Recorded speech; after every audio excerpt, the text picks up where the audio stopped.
ایک بادشاہ کی دو بیٹیاں تھیں۔ چھوٹی بیٹی کا نام عریزو اور بڑی بیٹی کا نام زونیہ تھا۔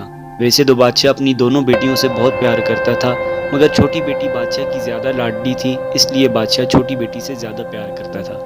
ایک دن بادشاہ کے دل میں خیال آیا کہ میں تو اپنی بیٹیوں سے بہت پیار کرتا ہوں، ذرا اپنی بیٹیوں سے بھی پوچھوں وہ مجھ سے کتنا پیار کرتی ہیں۔ بادشاہ نے اپنی دونوں بیٹیوں کو دربار میں بلایا۔ جب دونوں بیٹیاں دربار میں حاضر ہوئیں تو بادشاہ نے کہا کہ آپ مجھے یہ بتائیں آپ دونوں مجھ سے کتنا پیار کرتی ہیں۔ بادشاہ کی دونوں بیٹیاں بادشاہ کے اس سوال پر حیران ہوئیں اور کہا، بابا حضور آپ جانتے ہیں ہم آپ سے بہت پیار کرتی ہیں، اس میں پوچھنے والی کون سی بات ہے؟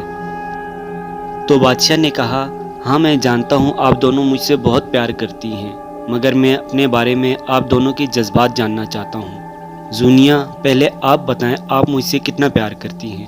زونیہ جو بادشاہ کی بڑی بیٹی تھی بولی، بابا حضور میں آپ سے اتنا پیار کرتی ہوں شاید دنیا کی کوئی بیٹی اپنے بابا سے اتنا پیار نہ کرتی ہوگی۔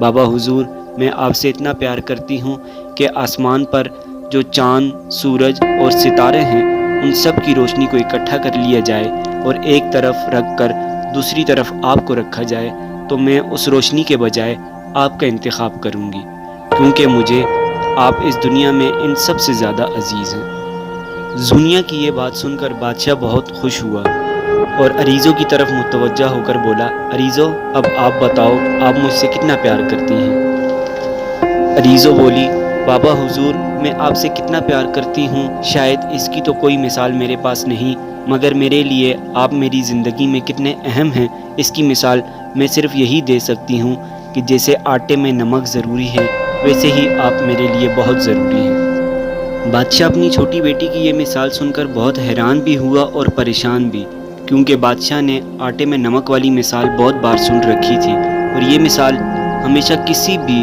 کم اہمیت والی چیز کے بارے میں سنی تھی۔ جب بادشاہ کی دونوں بیٹیاں وہاں سے چلی گئیں تو بادشاہ اپنی چھوٹی بیٹی کی مثال سے بہت مایوس ہو کر دل ہی دل میں گمان کرنے لگا کہ میں اپنی چھوٹی بیٹی سے دوسری بیٹی کے مقابلے میں زیادہ پیار کرتا رہا، ہمیشہ اسے زیادہ لاڈلی رکھا اور اسے میری اہمیت آٹے میں نمک کے برابر لگ رہی ہے۔ اس دن کے بعد بادشاہ کے دل میں اپنی چھوٹی بیٹی کی محبت کم ہو گئی اور زونیہ سے زیادہ پیار کرنے لگا۔ عریزو اس بات کو واضح محسوس کرتی رہی اور اسے اس بات کا اندازہ ہو گیا کہ جب سے اس نے بابا حضور کو مثال میں ان کی اہمیت کا بتایا ہے تب سے وہ اس سے مایوس ہو گئے ہیں اور وہ اس مثال کو ٹھیک سے سمجھ نہیں سکے۔ چونکہ عریزو بظاہر تو چھوٹی تھی مگر وہ کافی سمجھدار بھی تھی، اس لیے وہ خاموشی سے اپنی زندگی گزارتی رہی اور بادشاہ سے کوئی شکوہ نہ کیا اور نہ ہی اپنے بابا حضور سے پیار کرنا کم کیا۔ یوں ہی دن گزرتے گئے۔ ایک دن بادشاہ کے پاس دوسری سلطنت کے بادشاہ آئے اور بادشاہ سے کہا کہ ان کا ایک جوان بیٹا ہے اور وہ اپنے بیٹے کی شادی بادشاہ کی چھوٹی بیٹی یعنی عریزو سے کرنا چاہتا ہے۔ بادشاہ نے یہ بات سنی تو بادشاہ کے دل میں عریزو کی دی ہوئی مثال کا خیال آ گیا اور بادشاہ نے دل میں سوچا کہ اگر عریزو کے لیے میری اہمیت آٹے میں نمک کے برابر ہے تو میں کیوں اس کے لیے اچھا سوچوں، اور پھر بادشاہ نے دوسری سلطنت کے بادشاہ کے بیٹے کی شادی اپنی بڑی بیٹی زونیہ کے ساتھ کرنے کا فیصلہ کر دیا۔ شادی ہو گئی اور زونیہ دوسری سلطنت میں چلی گئی، عریزو اکیلی رہ گئی۔ ایک دن بادشاہ کا گزر ایک گاؤں سے ہوا۔ بادشاہ نے دیکھا ایک غریب لڑکا زمین میں ہل چلا رہا ہے۔ بادشاہ نے اس غریب لڑکے کو اپنے پاس بلایا اور پوچھا کہ وہ کہاں رہتا ہے۔ غریب لڑکے نے ایک چھوٹی سی جھونپڑی کی طرف اشارہ کرتے ہوئے بتایا کہ وہ اس جھونپڑی میں رہتا ہے اور اس زمین میں فصل لگا کر اپنا گزر بسر کرتا ہے۔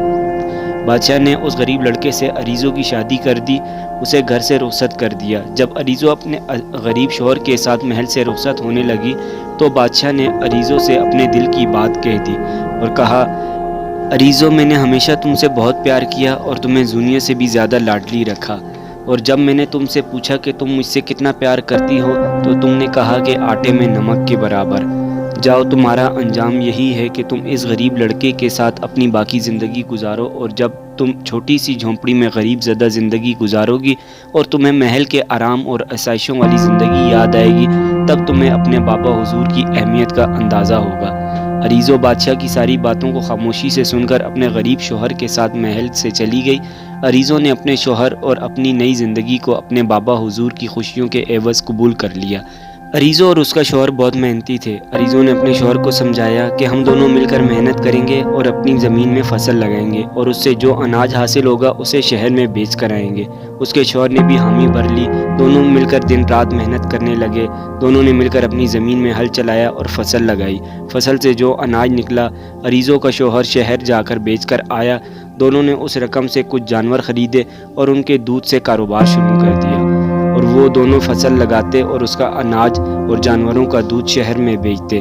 اسی طرح دن گزرتے گئے۔ عریزو کا شوہر شہر کے بازار کا بہت بڑا تاجر بن گیا۔ وہ دونوں شہر کے سب سے زیادہ مالدار بن گئے۔ شہر میں سب سے بڑا محل بھی بنا لیا اور سب سے زیادہ قیمتی جانور بھی ان کے پاس تھے۔ ایک دن عریزو نے اپنے شہر میں سب سے بڑی دعوت رکھی اور اس دعوت میں شہر کے تمام بڑے تاجروں اور دوسری سلطنت کے بادشاہوں کو کھانے کی دعوت بھیجی اور اپنے بابا حضور کو بھی دعوت نامہ بھیجا۔ بادشاہ کو اس بات کا علم نہ تھا کہ یہ دعوت نامہ اس کی چھوٹی بیٹی اور اس کے شوہر کی طرف سے آیا ہے۔ بادشاہ ایک بڑے تاجر کی دعوت سمجھ کر کھانے کی دعوت میں جانے کے لیے راضی ہو گیا۔ دعوت کے دن جب بادشاہ تاجر کے محل میں پہنچا اور دوسری سلطنت کے بادشاہوں اور تاجروں کے ساتھ کھانے کی ٹیبل پر بیٹھا تو بادشاہ کے سامنے مختلف قسم کے کھانے رکھے گئے۔ سبھی کھانے بہت ہی اعلیٰ قسم کے اور خاص طور پر تیار کیے ہوئے لگ رہے تھے۔ جب بادشاہ نے کھانا شروع کیا تو اسے کھانا بد ذائقہ لگا کیونکہ کھانے میں نمک نہیں تھا۔ بادشاہ نے اس کھانے کو چھوڑ کر دوسرا کھانا لیا، وہ بھی نمک نہ ہونے کی وجہ سے بد ذائقہ تھا۔ بادشاہ نے ایک ایک کر کے سبھی کھانوں کو چکھا۔ سبھی کھانوں میں نمک نہ ہونے کی وجہ سے سارے کھانے بالکل بد ذائقہ تھے۔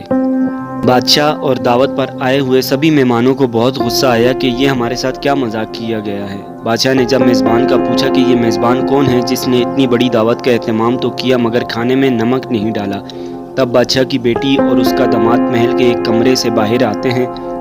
بادشاہ اپنی بیٹی اور داماد کو اس طرح عالیشان لباس میں اور محل میں دیکھ کر بہت حیران ہو جاتا ہے۔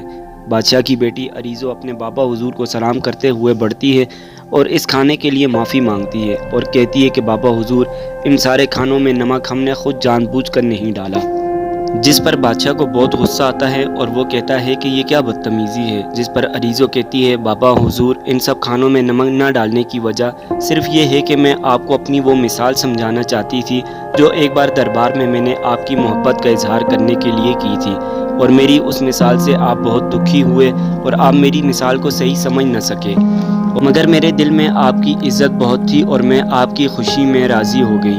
آج آپ کے سامنے دنیا کے سب سے اعلیٰ اور مہنگے کھانے پڑے ہیں، مگر ان میں صرف نمک نہ ہونے کی وجہ سے یہ سب کھانے آپ کو بد ذائقہ اور بھوسے کی طرح لگ رہے ہیں۔ میری مثال کا مطلب بھی یہی تھا کہ آپ کی اہمیت بھی میری زندگی میں اس طرح ہے جیسے آٹے میں نمک، کیونکہ آٹے میں نمک نہ ہو تو اس آٹے کی کوئی اہمیت نہیں رہتی۔ بیٹی کی باتیں سن کر بادشاہ کے پیروں تلے سے زمین نکل گئی اور وہ اپنے غلط اندازے پر اپنی بیٹی سے نفرت کرتے ہوئے ظلم پر رونے لگا اور بیٹی کو گلے سے لگا لیا اور اپنی بیٹی اور داماد سے معافی مانگنے لگا۔ اس کہانی سے ہمیں یہی سبق ملتا ہے کہ کبھی اپنوں کی محبت کو آزمانا نہیں چاہیے۔ اپنوں کو آزمانے سے صرف رشتوں میں دوریاں پیدا ہوتی ہیں۔